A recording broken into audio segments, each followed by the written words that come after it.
So now to introduce our speaker, Timothy Sandefur is the Vice President for Legal Affairs at the Goldwater Institute's Scharf Norton Center for Constitutional Litigation, and he holds the Duncan Chair in Constitutional Government at the Institute. His litigation focuses on promoting economic liberty, private property rights, and free speech in states across the country. As I mentioned, we're delighted that Sandefur is holding the Barry Goldwater Chair in American Institutions at Arizona State University this year, and also happy that our school was selected as the host department. The Goldwater Chair was established in 1996 to honor Senator Goldwater for his long and meritorious service to Arizona and the United States of America. Scholars appointed should be distinguished in the fields of political science, history, economics, law, or public policy, and share, here I quote, share Senator Goldwater's principles of Americanism, individual freedom, free markets, and the free enterprise system. I should add that public lectures are one of the duties of the Goldwater Chair, as is teaching a course, and Timothy is teaching a combined graduate-undergraduate course this coming spring in SCETL on the American Dream and Economic Liberty. And we have a flyer over on the information table if any students are interested in that course, or if you know people who should be interested in that course. Sandefur is the author of 8 books, including most recently Freedom's Furies, How Isabel Patterson, Rose Wilder Lane, and Ayn Rand Found Liberty in an Age of Darkness, published in 2022. And a few weeks ago, he gave a lecture on the book in the speaker series hosted by the school's Center for the Study of Economic Liberty, same format, lecture to questions from the audience. Sandefur is also the author of Frederick Douglass, Self-Made Man, 2018, as well as more than 50 scholarly articles on subjects ranging from Indian law and antitrust to copyright law, the constitutional issues involved in the Civil War, and the political philosophy found in Shakespeare, ancient Greek drama, and Star Trek. In his radio and television appearances, he's well known as Tim the Lawyer on the Armstrong and Getty Show on radio, and his writings have appeared in national publications including Reason, National Review, The Weekly Standard, The Wall Street Journal, and The Objective Standard, where he is a contributing editor. So for his remarks on economic freedom and democratic participation, please join me in welcoming Timothy Sandefur.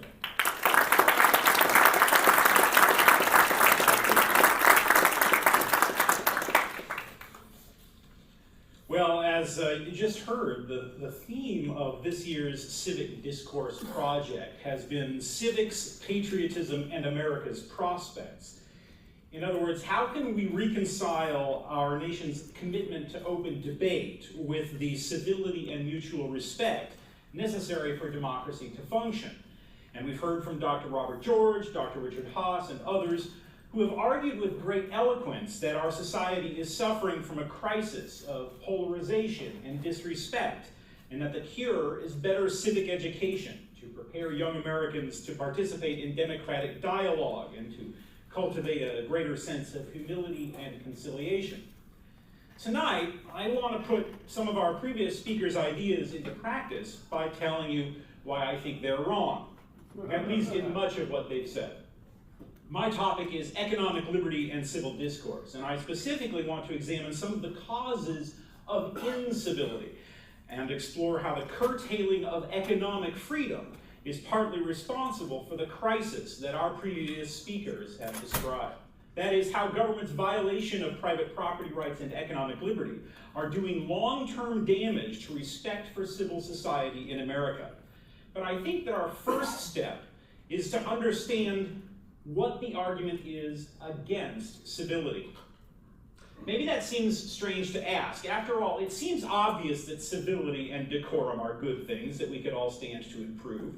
Alexis de Tocqueville wrote in Democracy in America that, quote, "In the constitution of any people whatsoever, one reaches some point at which the lawgiver is bound to rely on the good sense and virtue of the citizens. There is no country where law can foresee everything, or where institutions should take the place of reason and mores," end quote. In other words, our habits of interaction, our forms of deference, respect, and good manners are more fundamental forces than even the Constitution itself. They comprise the very basis of our social system, and liberty cannot hope to survive in a society where the habits on which freedom depends have been abandoned. Certainly, the Constitution cannot save us if we cease to revere the values it embodies. And yet, America's political and educational institutions, and even traditional practices of debate, clearly seem to be deteriorating. Since at least 2016, Americans appear increasingly willing to indulge in irrational ad hominem attacks, humiliation, intimidation, and even violence. And of course, that benefits nobody. From cancel culture to shout-downs, from the right-wingers who claim to drink liberal tears from their coffee mugs, to the left-wingers who turned Justice Kavanaugh's confirmation hearings into a circus a few years ago, political decorum seems to have collapsed. And understandably, many fear that unless these trends change, they could permanently scar our democracy and maybe even lead to civil war. After all, as Tocqueville said, no system of legal mandates or punishments can possibly substitute for basic attitudes of mutual respect and commonality. That is all quite clear. And yet I think we must admit that there are good arguments for not being civil. In fact, we all recognize that there are times when it is not only inappropriate, but downright immoral to treat others with decorous courtesy. We do not compromise with a mugger who demands your money or your life. We do not try to calmly see both sides if a rapist attacks a woman.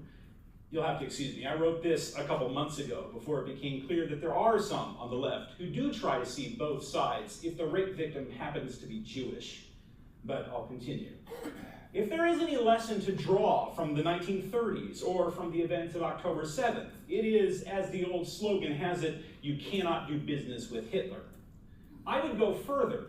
I say there are times when incivility plays an important role, both in democratic debate and personal integrity. Incivility sends a message about what we are unwilling to accept as normal and appropriate, aside from what the law allows or forbids. It's good that smoking is not illegal, but I don't have to approve of it or consider it respectable or allow someone to smoke in my living room. And if someone does, it's right for me to throw them out of my house. It's no less worthwhile to express my revulsion about, say, Nazis marching at the Arizona Capitol building as they did in April 2021, or supporters of the Hamas terrorist organization throwing rocks and threatening Jewish students on this campus as they did only 2 weeks ago. Loudly expressing our disgust about these things preserves the values on which our society rests and reinforces our fellow citizens' confidence that we still take those values seriously. But refusing to treat evil ideas with civil decorum isn't just important for society, it also plays an important role in the individual's own conscience, something I think we too often neglect. In discussing questions about political discourse, we sometimes speak as though the only purpose of free speech is to help us form a democratic consensus. But the truth is that dissent's relationship to individual conscience is even more important than that. Consider the famous flag salute case of 1943, West Virginia Board of Education versus Barnett. A group of Jehovah's Witness school children refused to salute the flag and were expelled for it. The U.S. Supreme Court said that this violated their First Amendment rights, not because their refusal somehow contributed to democratic discourse, but because every individual has the right to choose for himself whether or not to salute the flag. Refusing to salute the flag was considered profoundly uncivil at the time, but the children were not trying to communicate disapproval of the United States. They simply refused because their religious beliefs, their own consciences, were incompatible with what they regarded as a violation of the First Commandment. In other words, we should not blithely assume that dissent is targeted at persuading others. Often, it's more about a person's testament to his or her own values, an effort to live in accordance with his or her own beliefs, and therefore a far more sacred thing than any merely utilitarian statement. There is an even better argument for incivility, however, and it's this. One often finds that those who insist upon maintaining civil disagreement are actually engaging in an intellectual sleight of hand, intended to obscure the difference between good and evil, or just and unjust. I think none of us, well, not many of us anyway, would be willing to give equal time to a modern-day Hitler or Stalin. But when we overemphasize the virtue of civility, we risk doing just that, enabling people with truly evil principles to dress up those principles in respectable clothing. By agreeing to share the stage with someone who advocates evil beliefs, we grant his beliefs undeserved credibility and help him conceal that immorality. And whenever I think about civility and democracy, I think about one of Mark Twain's lesser-known masterpieces, his 1868 short story in which an old man tells a friend how he was once traveling on a train when it was halted by a violent blizzard. I brought a few copies. I didn't bring enough for everybody. You can find it online. It's called Cannibalism in the Cars. The snow was so thick that the train was stuck for 6 days, and the people on board ran out of food. And so, being good American believers in democracy, they did what such people naturally do. They began to politely debate about whom to kill and eat. Now, the joke in Twain's story lies in the elaborate sophistication of the language, the exaggerated technicalities of parliamentary discourse among people who are considering eating one another. The debate opens with the chairman announcing, "Gentlemen, it cannot be delayed any longer. The time is at hand. We must determine which of us shall die to furnish food for the rest." Mr. John J. Williams of Illinois rose and said, "Gentlemen, I nominate the Reverend James Sawyer of Tennessee." Mr. William R. Adams of Indiana said, "I nominate Mr. Daniel Sloat of New York." Mr. Charles J. Langdon, "I nominate Mr. Samuel A. Bowen of St. Louis."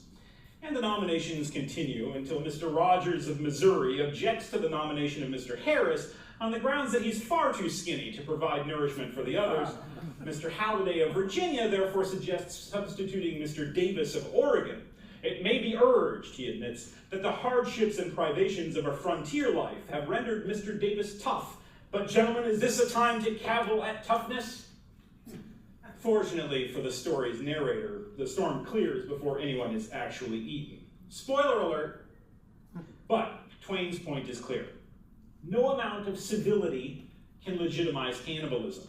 To place excessive emphasis on decorum in a debate over eating each other perverts the democratic process by giving undeserved respectability to notions that in practice violate the fundamental principles of human rights, principles that are the precondition of any authentically civil debate.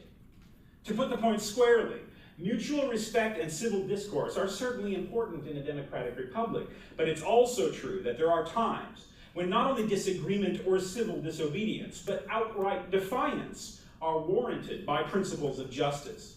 I say that if we ignore this, we risk transforming our society into a kind of machine, one that operates by mere formalities while grinding up the very human beings the system is supposed to protect. We must not forget that democracy was made for man, and not man for democracy.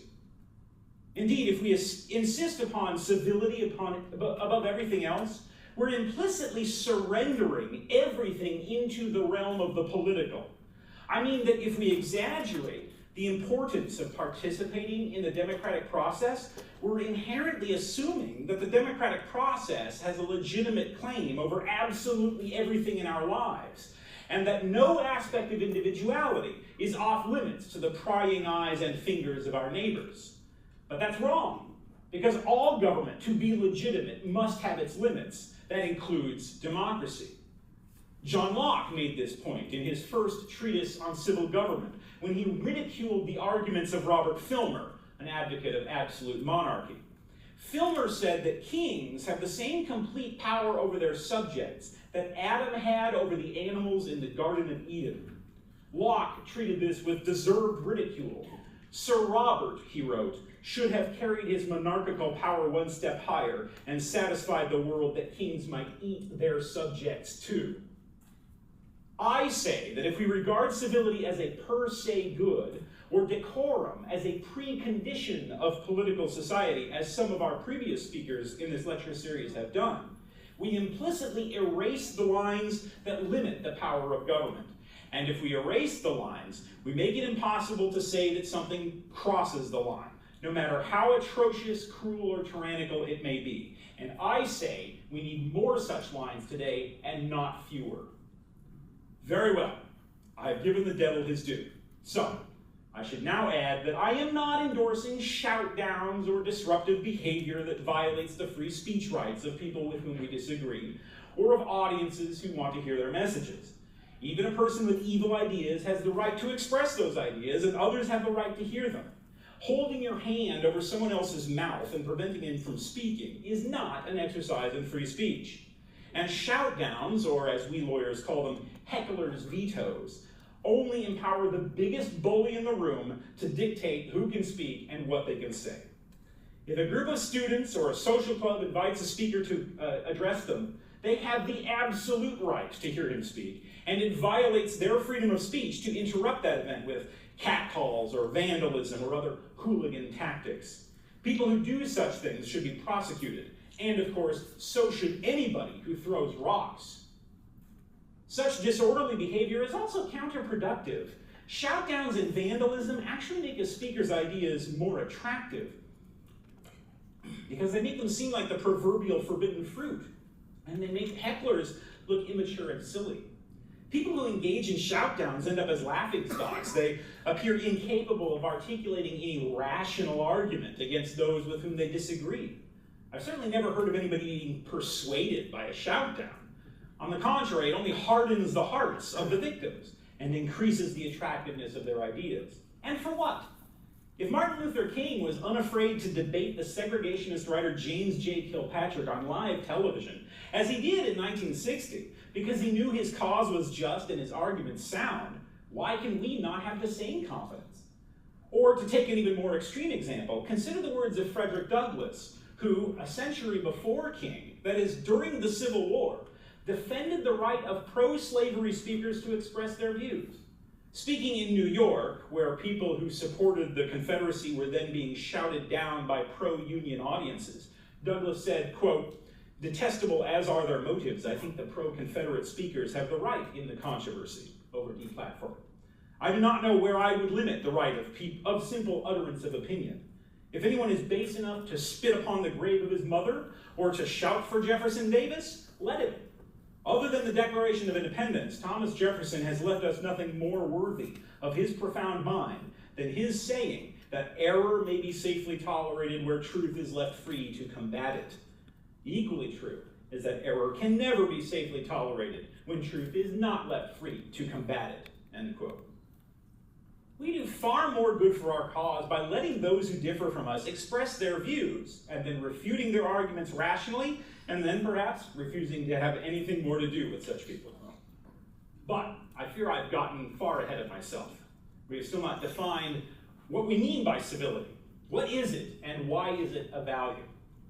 Well, it so happens that my former law clerk, Alexandra Hudson, has just published a book on these questions entitled The Soul of Civility. And in it, she addresses this by drawing an interesting distinction. She differentiates between civility and politeness, and argues that while it might sometimes be appropriate to be impolite, it is never appropriate to be uncivil. Civility, she says, affirms that the inherent equality and dignity of each person is essential. Politeness, on the other hand, is a sort of artificial agreeableness. This means that while it might be impolite to candidly state an unpleasant truth, it is not uncivil to do so. She offers, for example, Martin Luther King's willingness to go to Birmingham jail for engaging in an illegal protest march as an act of civil disobedience. It was civil because King was acting out of a recognition of his fellow citizens, including segregationists, as equals, capable of improving themselves and living up to a higher standard. He was essentially challenging them to become their better selves, but of course, that was not a polite thing to do. Now, this distinction is an interesting one, but I think it falls short. In fact, I think it approaches committing a fallacy. When we say that civility affirms the inherent equality and dignity of each person is essential, we risk begging the question, because that statement shows that the inherent equality and dignity of each person is the non-negotiable precondition of civility, not a product of civility. In other words, civility is the consequence, not the cause, of a healthy society. This should not surprise us. We are only civil and should only be civil when we are confident that our lives, liberties, and properties are not at risk. To paraphrase the Federalists, there can be no civility in a society where the stronger faction can unite against the weaker. If a political disagreement can result in you losing your home, your business, your marriage, your control over your own body, a society in which there are no boundaries to protect us against politics, there is no civility. There can at best be only a counterfeit form of civility, that is to say, a reign of terror. This terror can be masked with layers of politeness and euphemism, courtly flattery, and codes of honor, but in the end, these are not civility, because civility arises from a sense of mutual respect and benevolent confidence in our fellow citizens, whereas courtly terror is based on viewing others as threats who must always be handled like rattlesnakes. One must be polite to a rattlesnake, but never civil. For exactly the same reason, one does not find civility in Kim Jong-un's North Korea or in the Ayatollah's Iran any more than one found it in Stalin's Russia. I say that no society can be civil that is not firmly rooted on the principles of classical liberalism. That is, on the principle that all people have a basic right to their own lives, liberties, properties, and the right to pursue their own happiness. The breakdown in civility we're witnessing today is the symptom of an increasing breakdown of those classical liberal values, values that protect our individual freedom against political disagreements. Recall that the purpose of our Constitution is not merely to facilitate democracy, a word which, by the way, does not even appear in the Constitution, but instead to protect us against democracy. And yet, year after year, government takes more control over our lives, meaning that more of our futures depend upon who gets elected to office. And that makes it inevitable that the temperature of our political conversations will rise because so much more is at stake. The problem we are experiencing with civility today is the consequence of the lowering of the political fences that protect our rights, combined with the eagerness of some in our society, on both left and right, to tear those fences down entirely so that they can dictate to us how we may live our lives, what we may do with our property, what businesses we can run, what we can read, how we may pray or not pray, what we may drive or eat or buy or sell. If we want more politeness in our disagreements, we must reinforce the fences that protect us from the realm of politics and ensure that they remain strong. Now, I use the word fences deliberately because what I'm saying is well encapsulated in the old adage, good fences make good neighbors. Of course, that phrase was most memorably articulated by the poet Robert Frost in his poem, Mending Wall, which I've also provided, at least to some of you. Since it's probably been a while since you read this poem, I will remind you that it depicts two farmers who own adjacent land and who meet every spring when the snow melts to repair the damage that the wall has suffered during the winter. Quote, "On a day we meet to walk the line and set the wall between us once again. We keep the wall between us as we go. Oh, just another kind of outdoor game, one on a side. It comes to little more. There where it is, we do not need a wall. He is all pine, and I am apple orchard. My apple trees will never get across and eat the cones under his pines, I tell him. He only says, good fences make good neighbors." Now, being a Robert Frost poem, of course, Mending Wall is deliciously ambiguous. On one hand, the wall separates the two men, and the narrator wonders about its usefulness. And yet the wall also brings them together to construct a kind of community. This is beautifully captured in the line, "We keep the wall between us as we go," a line that Frost repeats twice. In fact, the wall is something they do keep. And what they keep is something between them. It unites them, like a game, Frost tells us, precisely at the same time that it divides them. And it does this because it represents a form of mutual respect. We're prone nowadays to speak of setting boundaries. These boundaries reflect our acknowledgement of each person's autonomy and right to make his or her own choices in life. I say that only after such boundaries are in place can we expect to have civility instead of mutual hostility and terror. What Hudson calls the inherent equality and dignity of each person, that is, respect for individual rights, must come before civility in public discourse, Without it, we are not engaged in civil discourse at all, but in something like a cold civil war, in which pressure groups use the state to deprive each other of their rights under polite euphemisms and democratic procedures, just like the cannibals in Mark Twain's story. You can see that it is pointless to tell people to remain civil in a debate over morally outrageous attempts to deprive them of their fundamental rights. It's even more senseless to try to cure this problem by forcing students to take more classes on civics.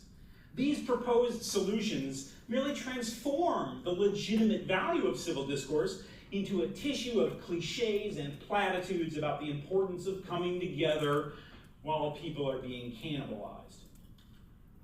Probably the most important fence that makes good neighbors is the principle of private property.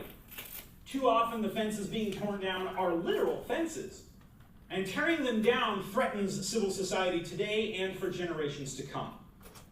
Consider the 2005 Supreme Court case Kelo versus New London, which concerned government's power of eminent domain.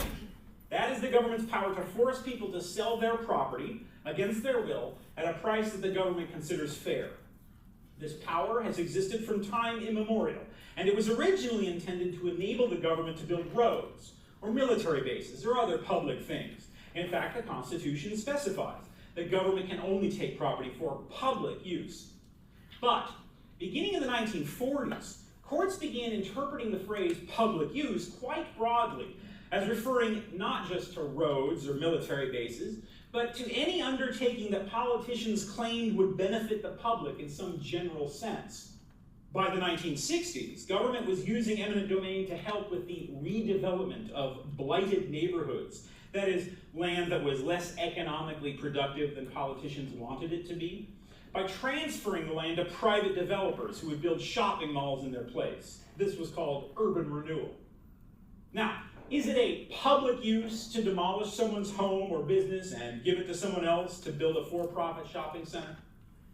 As ordinary users of the English language, you would probably say no, but the judges said yes, on the theory that the overall economic improvement in tax revenue resulting from these projects would benefit the public, and that's good enough. And the result was the wholesale destruction of large communities in Boston, St. Louis, New York, and other cities, typically targeting minority neighborhoods who lacked the political power to defend themselves. Urban renewal soon was nicknamed Negro removal. This all climaxed in the Kelo decision, which concerned a group of homes in the Connecticut neighborhood called Fort Trumbull. Suzette Kelo had gone through a divorce and bought a little house there where she could find the independence and serenity she was looking for. It was her dream home. But Connecticut officials had other plans. They wanted to demolish the neighborhood and transfer the land to a private developer to build a condominium and shopping center instead. The idea was that this would improve the local economy. What happened next was the collapse of civility in Fort Trumbull. Public meetings turned into angry shouting matches. Suzette and her neighbors were forced to camp out in their homes to prevent them from being demolished. On one occasion, the house next door was bulldozed while Suzette stood on her front porch. She sued, but eventually lost in a 5-4 decision that said that the public use rule doesn't really mean public use, but allows the government to take away someone's home or business and give it to whomever politicians would prefer instead. Something has gone seriously awry with this court's interpretation of the Constitution, wrote Justice Clarence Thomas in dissent. Citizens are safe from government in their homes, but the homes themselves are not. Now, whatever you think of the legal issues, the point here is that this ruling did enormous violence to civility in the neighborhood. Indeed, it wrecked it entirely. Neighbor turned against neighbor. Friendship and fellow feeling were destroyed. A few months after the court's ruling, Suzette even sent Christmas cards to the bureaucrats responsible, saying she hoped they would, quote, rot in hell, end quote. Not very civil, but can you blame her? The reason is obvious. Suzette's community lost the good fences that make good neighbors and degenerated from a healthy society based on mutual respect into one in which every person's home, their most precious possession, could be obliterated and the land handed over to politically powerful entities who manage to persuade politicians that their schemes will generate more tax money. In other words, democracy in Fort Trumbull became a debate over cannibalizing people. Who could remain civil in such a situation? Who could possibly honor the democratic process? Now that's an obvious example of the government wrecking civility. I want to close with another more insidious and long-lasting example of the same phenomenon. One that works more slowly, but does greater damage to the survival and stability of our way of life by systematically excluding people from the very idea of economic opportunity and teaching them that the American dream is a lie. Many industries today are subject to so-called licensing laws, which prohibit people from entering a profession without first proving to the government that they have the qualifications necessary to do that job. The obvious examples are medicine or law. You can't practice these trades without first passing a test to prove to the government that you have the knowledge necessary to operate on a patient or represent someone in court. But getting a license is extremely expensive and time-consuming. And as a result, these laws serve as barriers to entry that block people from entering certain professions, especially people who can't afford to get the training necessary even to take the test. And when a licensing law requires thousands of hours of education, the equivalent of a college degree, that barrier to entry can be quite high. Take Michigan, for example. You can't be an athletic trainer there unless you have some 1,500 days of education and training. That's 4 years. In Nevada, Louisiana, and Florida, the law requires more than 2,000 days, 6 years, of schooling to get a license to practice interior design. Meanwhile, you can get a paramedic license after spending on average about 30 days in training. Today, about a third of all occupations require some form of government license. And it's not just doctors and lawyers. It includes everything from landscape architects to florists. That's right, in Louisiana, you need government permission to put flowers in a vase for money. The government's excuse for these laws, of course, is that they protect the public. But from what? Ugly flower arrangements? I say that these laws do not protect the public. They protect existing businesses that already have licenses against having to compete fairly in the marketplace. The primary advocates of licensing are not consumers wishing to be protected. It's existing companies that lobby the government for these laws because they want the state to prohibit competition so they can keep their prices up. Now, economists have studied the financial consequences at length. But these laws also have severe social consequences, ones that ultimately undermine the foundations of civility. Barriers against free economic competition create an old boys network. That is, a group of insiders or cronies who profit by excluding others from economic opportunity and enrich themselves through political influence instead of hard work. The result is obvious. As government regulations close the doors into the economy, those already on the inside enjoy the benefits of privilege, whereas the chances that an unknown entrepreneur or a newcomer with no political connections might break into the industry or get the financing necessary to start a new business diminish. He can't afford the classes required to get the license, or get the permits required to open his business, or get the special favors that the cronies get.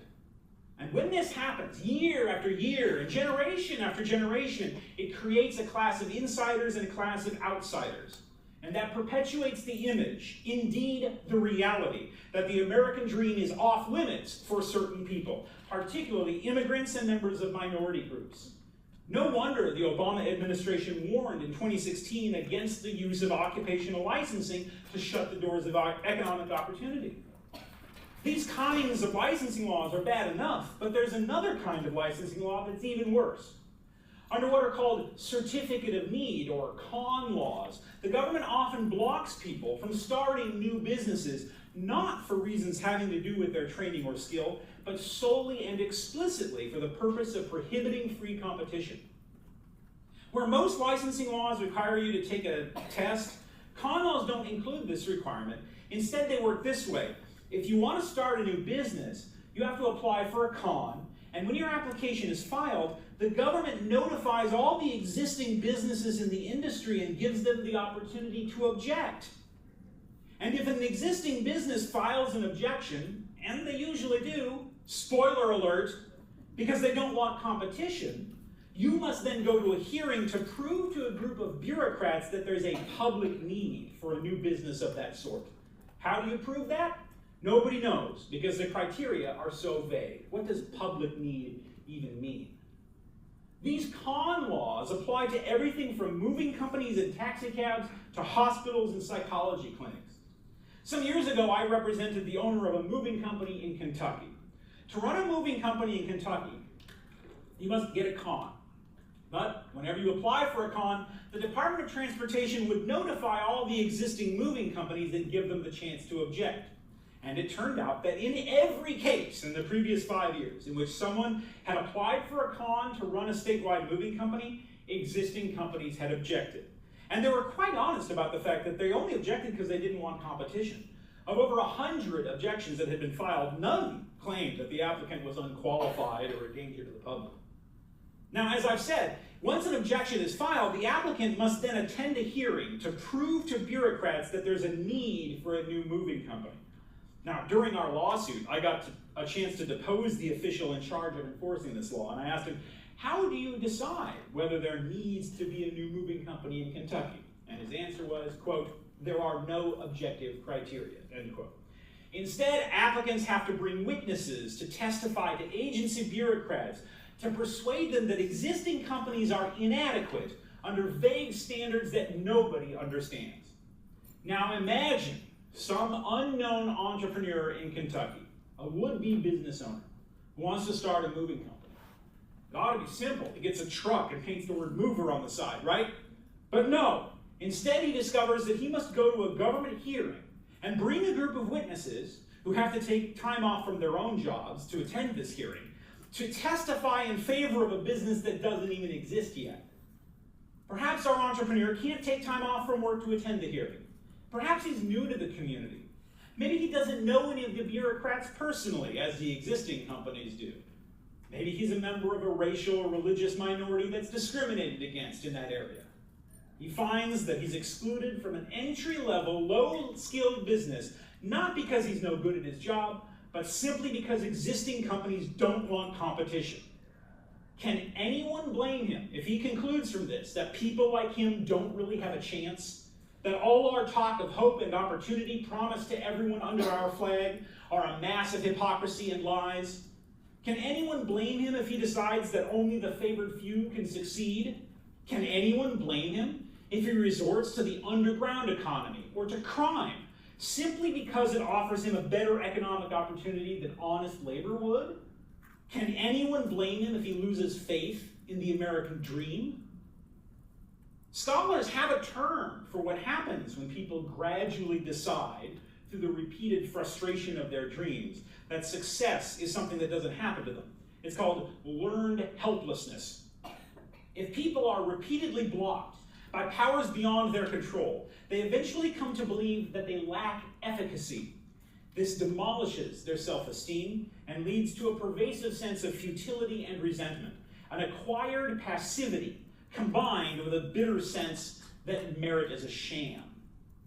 People need to feel that their individual qualities matter, that they can do something with their lives. But as restrictions on economic opportunity rise, that sense is gradually drowned in disappointment and then cynicism. And because members of minority groups are less likely to win these games of favoritism, the consequences often fall hardest on them. Do we not already see this happening? 35 years ago, sociologists Shelley Green and Paul Pride wrote in their book, Black Entrepreneurship in America, that, quote, black families living in poverty have evolved subcultural patterns and values that include a sense of hopelessness and a disbelief in the institutions of the larger society, end quote. Have things improved since then? I think not. On the contrary, nihilism and despair have only become fashionable in the intervening years. So much so that in the past couple years, the American intellectual community has showered awards upon Ta-Nehisi Coates and Nicole Hannah-Jones, who have both made their writing careers out of denouncing the American dream and even Martin Luther King's dream as racist delusions. They have now made fortunes preaching a message of overt helplessness and resentment. Now, obviously, I am not saying that occupational licensing laws and eminent domain are the cause of all of our social, political, and racial strife. But I do say that since 1776, economic liberty has been at the heart of American civilization. For 2.5 centuries, it has given millions of people the opportunity to rise from poverty and to pursue happiness, and it has drawn millions of immigrants to our shores. To undermine this principle is to sabotage one of the foundation posts upon which our civil society depends, and to destroy it would be to wreck this nation's very existence. And I fear that we are in the process of doing just that. Laws and regulations that restrict entrepreneurship and private property rights are gradually transforming our society from a free society into what I call a permission society, one in which our rights are replaced with the requirement that the government pre-approve every economic choice we make.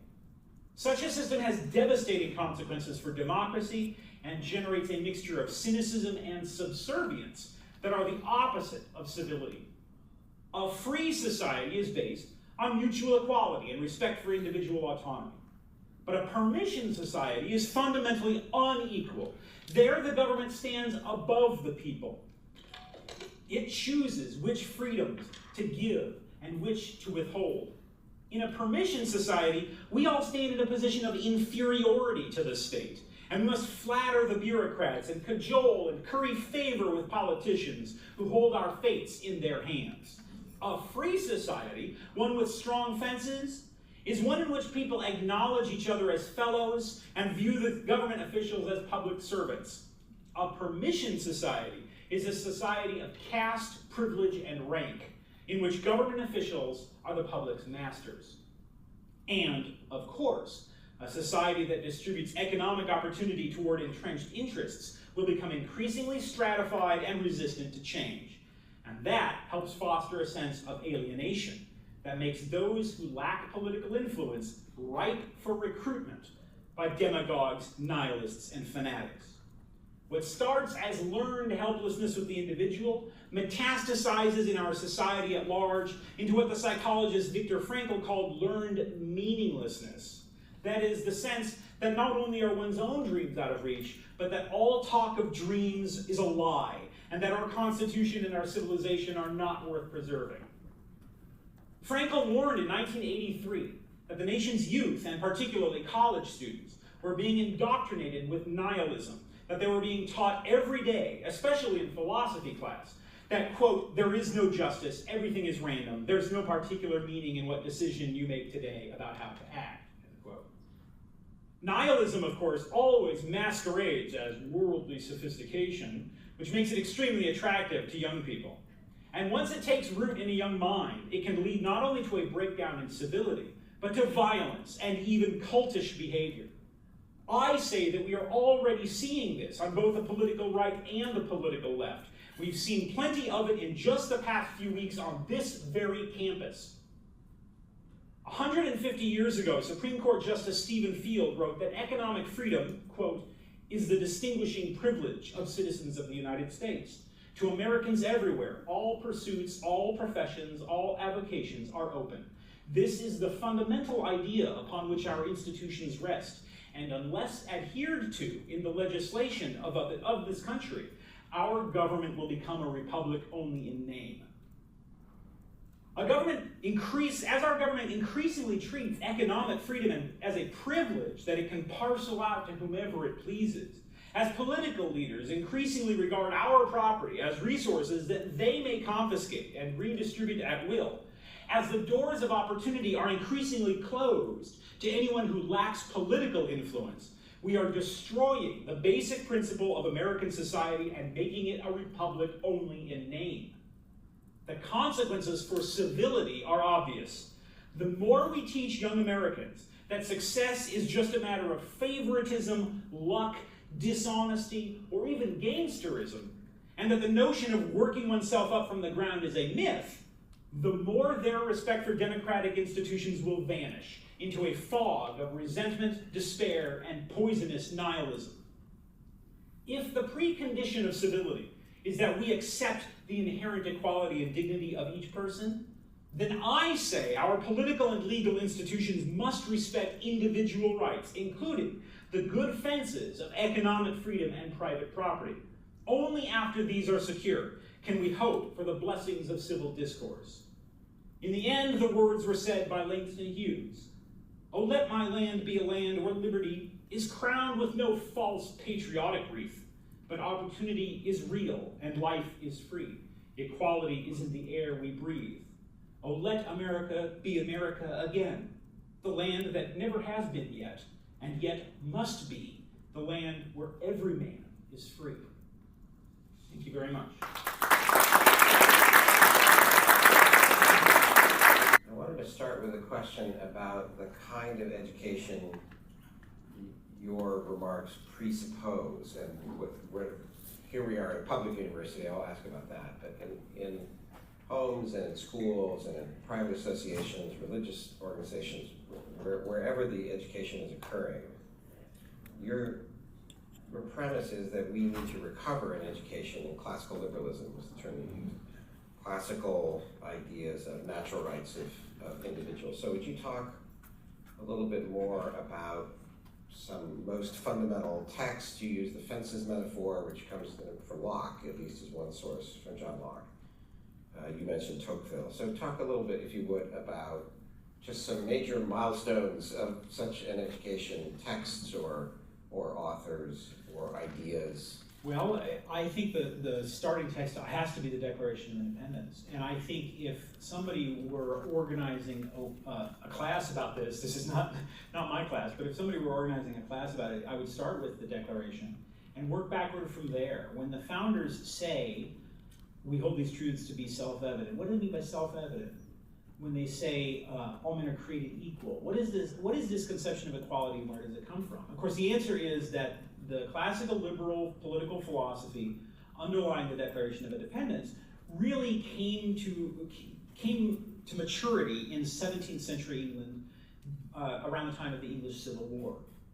We tend to think of the American Revolution as being the first of a series of wars that continued with the French Revolution and so forth. It actually was the end of a series of wars that began with this English Civil War and then the bloodless revolution of 1688. And during, almost a century there, you have a great deal of philosophizing and argument among brilliant thinkers like Locke or John Milton, my favorite Christian libertarian, about where rights come from and what the limits of legitimate government are. So the Declaration, Jefferson said, he was late in his life, Jefferson was asked, well, didn't you just plagiarize the Declaration? And he said, well, it wasn't my job to come up with something new. So what I did was I tried to synthesize what everybody was already thinking. And those things came from, and he named 4 authors. He said Aristotle, Cicero, John Locke, and Algernon Sidney. Most people today are unfamiliar with the name of Algernon Sidney. He wrote a book called Discourses Concerning Government, and he was actually a martyr to the classical liberal cause. He was executed for his opposition to the Stuart Kings. Marvelous book. I think, I'm not sure, I think it's the origin of our saying, God helps those who help themselves, I think, the first in that book. Anyway, so I would start with the Declaration, and I would trace it back, and there are plenty fantastic books and sources out there. My friend, law professor Randy Barnett, for example, has written a very helpful article that sort of guides you through the Declaration and where these ideas came from. And then look forward from there. How was it not applied when it was written? What about the problem of slavery? What about the problem of the treatment of women? And why is it that the abolitionists embraced the Declaration and the women's suffragists embraced the Declaration? They didn't say we disagree with it. They didn't say they hated it. It was the pro-slavery forces who openly denounced the Declaration, one of them calling it a self-evident lie on the floor of the U.S. Congress. So that's the text I would start with, is the Declaration. Great. So at the information table over on this side of the room, you can get a copy of our pocket Constitution that the school has. The Declaration of the Constitution, let me add Lincoln and Martin Luther King to make it somewhat more Socratic, right? And because all of these, the of common theme is the Declaration, right? King called it the great promissory note of America, and Lincoln, of course, said that he had no political beliefs that did not have their root in the Declaration of Independence.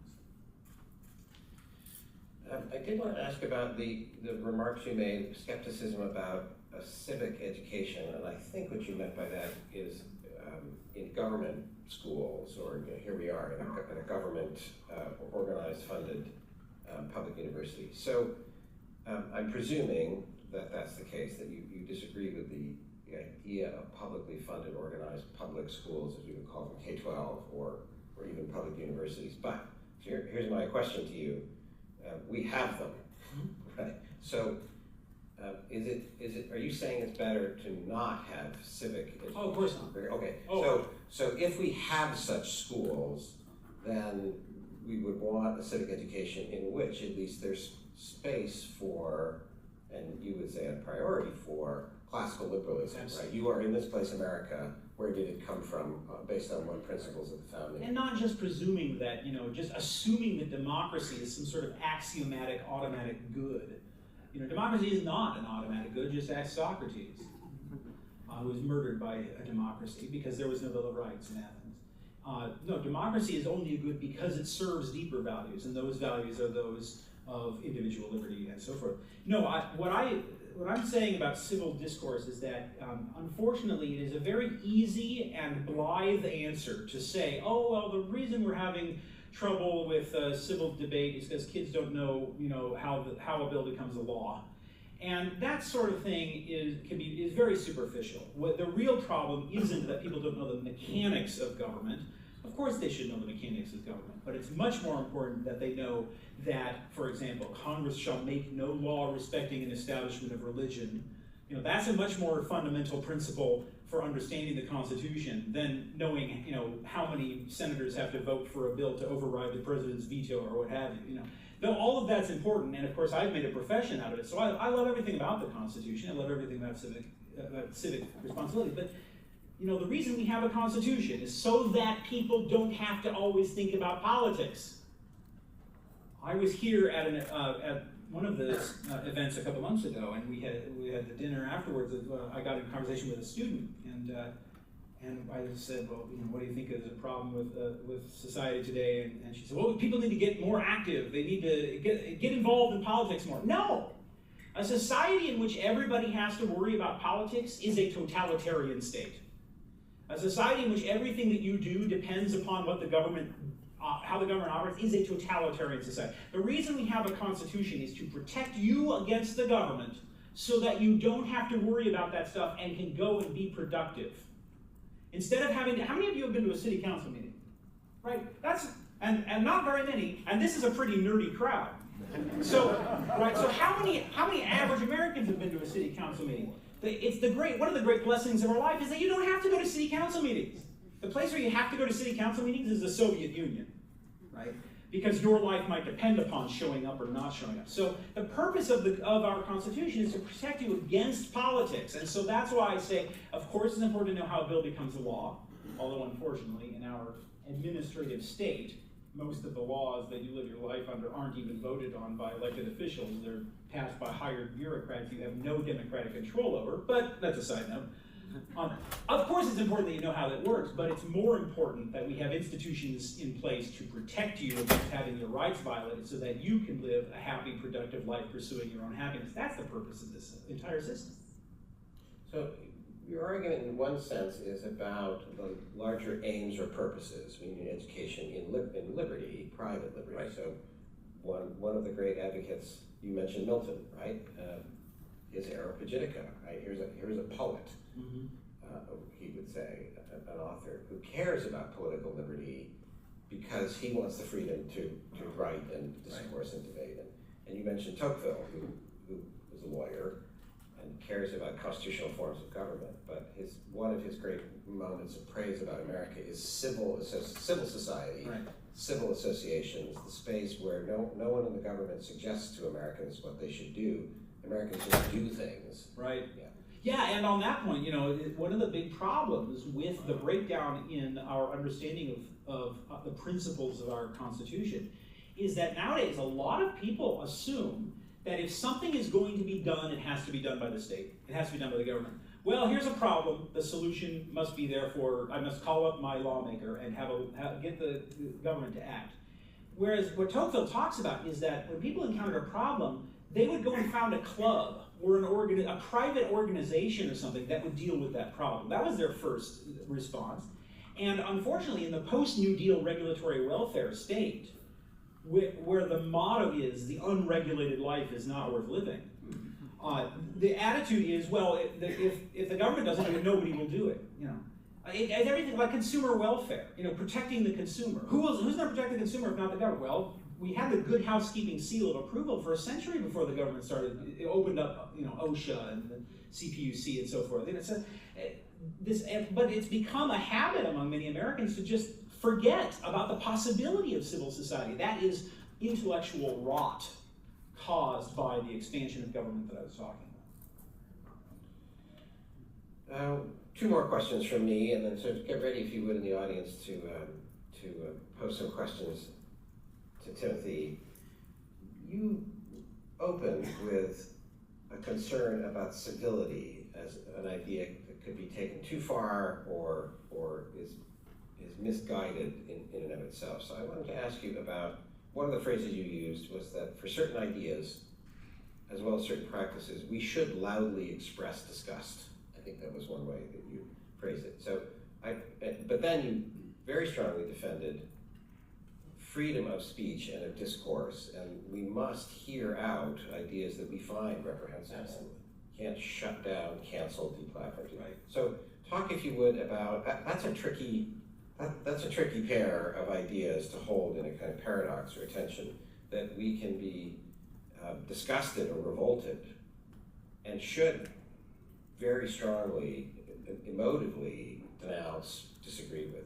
But we need to learn to hold ourselves before the edge of saying, and therefore I should, you know, for example, on many college campuses or universities, public and private, a libertarian view of a philosophy of individual freedom is disgusting, right? It's revolting, it's selfish, and you know all the criticisms, right?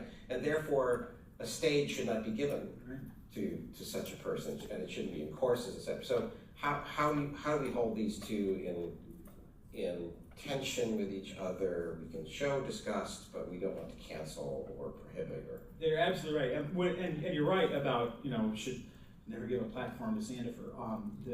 I always think of, like Obi-Wan says, if you strike me down, I will only grow stronger. But the answer is that, fortunately, the rules are there if we just learn them. The rules have been developed over centuries of free speech law and the application of these principles, so that, and you know, not only do we all know that the way to handle disagreement is to let the other person speak and then get up and talk and denounce them as a fraud. That's how you do it. And that's how it's been done for centuries. And it works when it's tried, and we all know it. And the Supreme Court knows it and has told us time and time again. And it's only because a group of postmodern pseudo-intellectuals have persuaded a lot of people that somehow speech is a form of violence and violence is a form of speech, that we have any kind of pretextual cover for the kind of hooliganism that we've seen on campuses and across the country in the past several years. So this isn't really a hard problem to deal with. We all